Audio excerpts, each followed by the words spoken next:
একদিন আকবর তার প্রিয় তলোয়ারটি পরিষ্কার করছিলেন এবং তলোয়ার পরিষ্কার করতে করতে তলোয়ার লেগে তার আঙ্গুল কেটে গেল এবং প্রচুর রক্ত বের হতে লাগলো।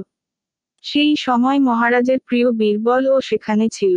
সে বলল, মহারাজ, যা হয় ভালোর জন্যই হয়। এই কথা শোনামাত্র মহারাজ খুব রেগে গেলেন এবং বীরবলকে বললেন, বীরবল, তোমার এত সাহস, আমার আঙ্গুল কেটে গেছে আর তুমি বলছো যা হয় ভালোর জন্যই হয়। মহারাজ রেগে সেনাপতিকে আদেশ দিলেন বীরবলকে বন্দী করার জন্য এবং বীরবলকে বন্দী করা হলো। কিছুদিন পর মহারাজা শিকারে গেলেন এবং জঙ্গলে ঘুরতে ঘুরতে সবার থেকে আলাদা হয়ে পড়লেন। কিছুক্ষণ পর জঙ্গলে অধিবাসীরা রাজাকে বন্দী করে ফেলল এবং তারা রাজাকে নিয়ে গেল একটা মন্দিরের সামনে রাজাকে বলি দেওয়ার জন্য। তারা পূজা আরম্ভ করলো এবং বলির আয়োজন করতে লাগলো।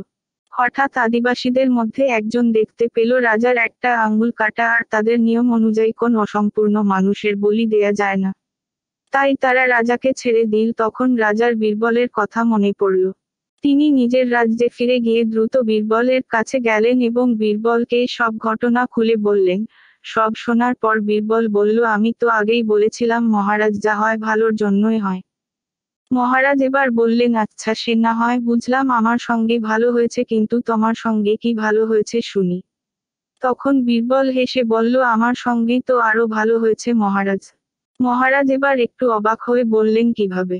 বীরবল বলল, দেখুন মহারাজ, আপনি যদি আমাকে জেলে বন্দি না করতেন তাহলে আমিও আপনার সঙ্গে শিকারে যেতাম, আর আপনার তো আঙ্গুল কাটা আছে বলে ওরা আপনাকে ছেড়ে দিত, কিন্তু আমাকে ওরা বলি দিয়ে দিত, সুতরাং যা হয় ভালোর জন্যই হয়।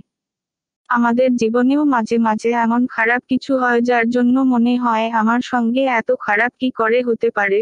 আসলে যেটাকে আমরা এত খারাপ ভাবি আসলে সেটা ততটাও খারাপ নয়, উল্টে ভালো কিছু হয় আমাদের জন্য, কিন্তু তা আমরা বুঝতে পারি না। এটা বোঝার জন্য শুধুমাত্র সময়ের প্রয়োজন। সময় পেরিয়ে গেলে ঠিক বুঝে যাবেন যে আপনার সঙ্গে কি ভালো হয়েছিল। আচ্ছা, ভাবুন তো এমন কোন ঘটনা যা আপনার সঙ্গে অতীতে হয়েছে এবং তখন আপনার খুব খারাপ লেগেছিল, আর এখন ভাবুন তার জন্য আপনার কি কি ভালো হয়েছে বা হচ্ছে। তাই হয় ভালোর জন্যই হয়।